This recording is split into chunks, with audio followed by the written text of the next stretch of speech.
don't you cry no more. When things go bump in the night, these boys bump back. I mean, normal people, they see a monster and they run, but not us. No. We search out things that want to kill us. Welcome to MsMojo, and today we're counting down our picks for the top 10 supernatural episodes. Sam starring as Lucifer, Dean starring as Michael. For this list, we've selected the best of the best when it comes to episodes of this long-running fantasy horror series. We've chosen our entries based on their quality, popularity, and memorability. Pudding! All right, come on, you two. Crazy works. As you'd expect, this list is full of spoilers, and as such, a spoiler alert is now in effect. Never underestimate the King of Hell, darling.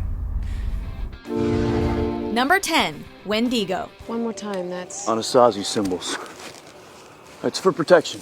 The Wendigo can't cross over. Hot off the heels of its debut, the series hits the ground running with this thriller of an episode that sees the Winchesters tracking down and consequently being hunted by a cannibalistic creature called a Wendigo. Whatever we're talking about a creature, and it's corporeal, which means we can kill it. While we weren't under any illusions that our heroes would die in episode 2, seeing Dean hung up in the Wendigo's den definitely gave us white knuckles. Hey, you okay?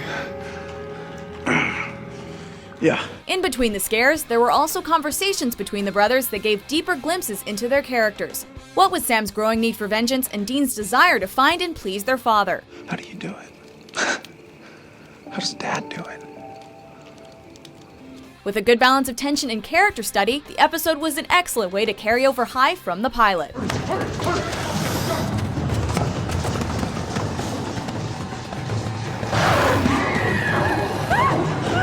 Number 9, What Is and What Should Never Be. Jessica. Good to see you too, Dean.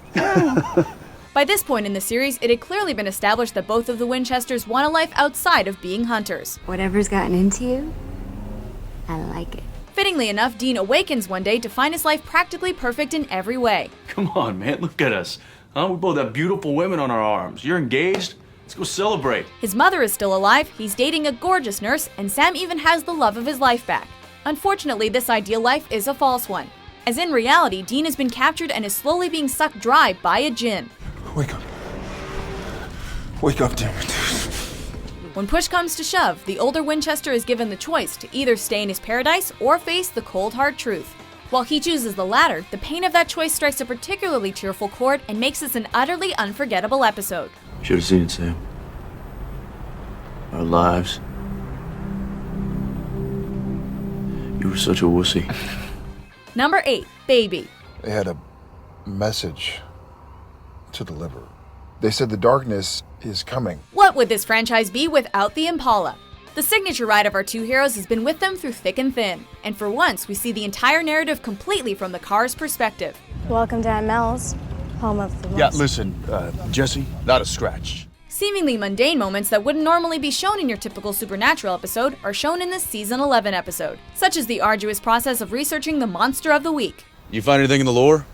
Well, there is a creature that feeds on hearts and blood. A werepire, you might say. Come on, I know you want to say it. In the lore, it's referred to as a whisper. It's lame. As well as the Winchesters' morning routines. Who are you?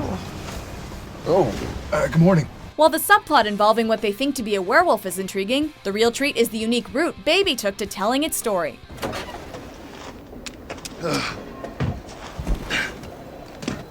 Turns out I did shoot the deputy. Number 7, the monster at the end of this book.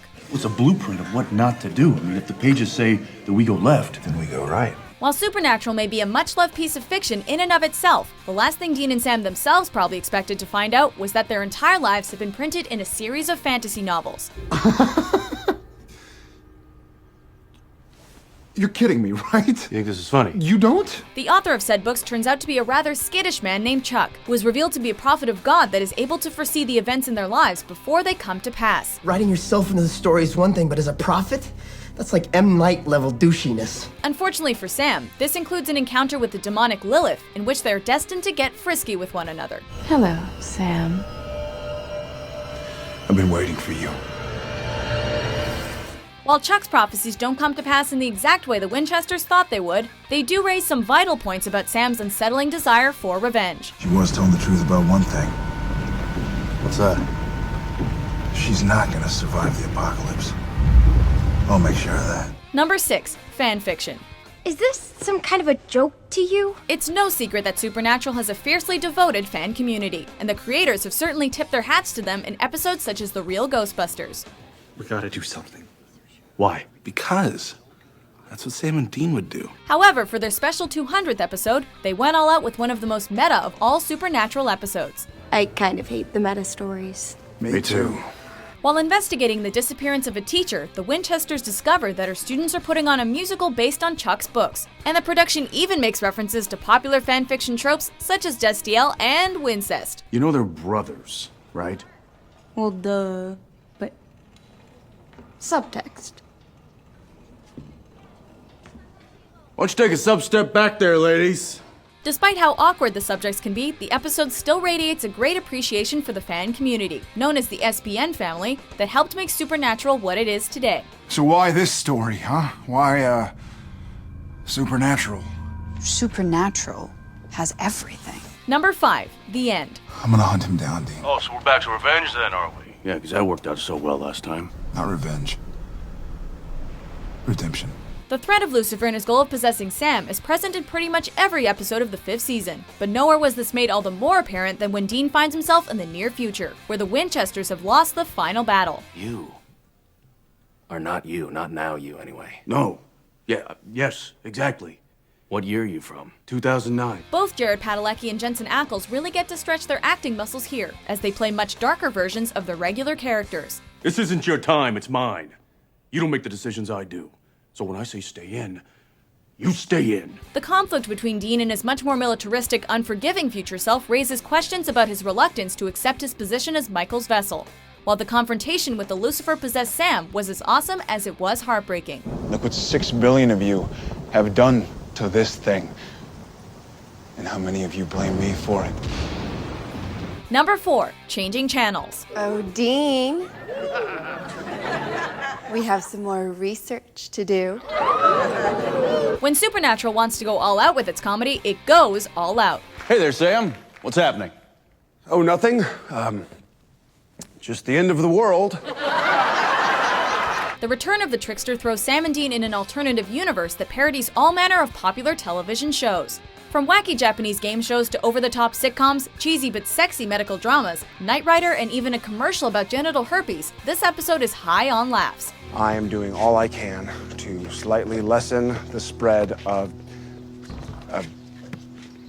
genital herpes. But it's also just grounded enough to keep the narrative running smoothly.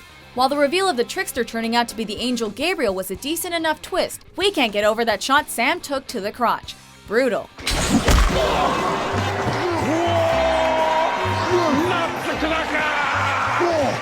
Number 3. Lazarus Rising. Surprise. At the conclusion of the 3rd season, we were greeted by the lovely sight of Dean getting ripped apart and getting sent straight to hell. It turns out to not be a permanent stay, however, as he is raised from perdition by a celestial being who later becomes everyone's favorite angel, Castiel. Who are you? Castiel. Yeah, I figured that much. I mean, what are you? I'm an angel of the Lord. This episode not only reintroduced the brothers in a shocking but heartwarming reunion, I look fantastic, huh?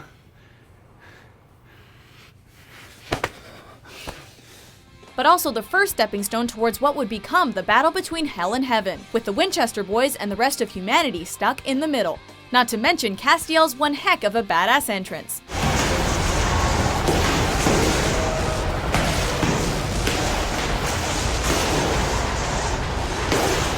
Number 2, The French Mistake. Should we be killing anybody? I don't think so. It's a premise so hilarious that it can only be pure gold. I feel sick. I'm gonna be sick. In an effort to save the Winchesters from one of Raphael's assassins, Balthazar sends the brothers to a parallel universe that is scarily similar to our own. How was work today, hon? However, rather than being the supernatural hunters we know and love, in the alternate reality, Sam and Dean are mere characters on the Supernatural series we know and love. Kind of. For whatever reason, our life is a TV show. Why? I don't know. No, seriously, why? Why would anybody want to watch our lives? Well, I mean, according to the interviewer, not very many people do. Meta to the core, the irony level is off the charts in The French Mistake, as Sam and Dean, Jared and Jensen encounter Supernatural's creators, a Twitter-obsessed Misha Collins, Hola, Misha amigos? and even some of Jensen Ackles' earlier acting performances. Do you think I really care about money? Nicole, I care that you're healthy. I'm no quitter, Eric. I'm... Of course, none of it compares to watching Sam and Dean trying and failing to act. There's a key. There must also be a lock. Cut! Before we reveal our number one pick, here are a few honorable mentions. Give me a sign. Because if you don't, I'm gonna do whatever I must. We've been looking for you for a long time. Well, you found me. But the holy water. You think something like that works on something like me?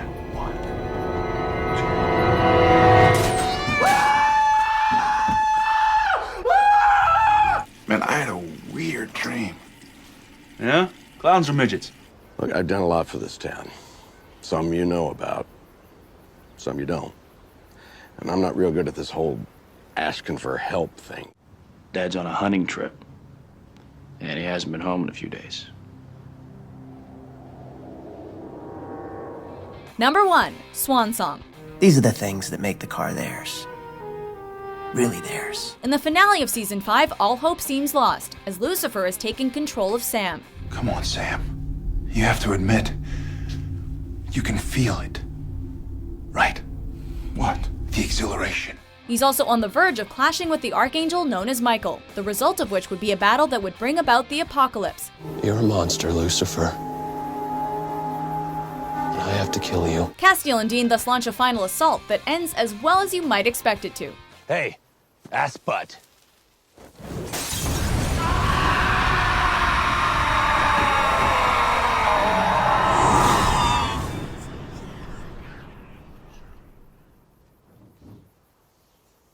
Ass butt? However, before Lucifer can kill Dean, Sam takes control at the last second, willingly throwing himself and the devil inside of him back into Lucifer's cage in hell. Dean is left broken due to the loss of his brother, which prompts him to return to an old flame so he can try to live a normal life.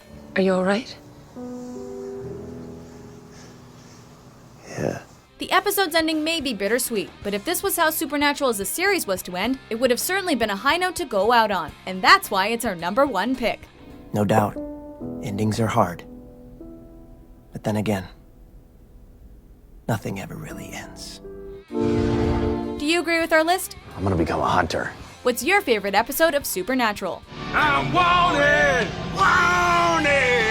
dead or alive. For more fantasy top 10s published every day, be sure to subscribe to MsMojo.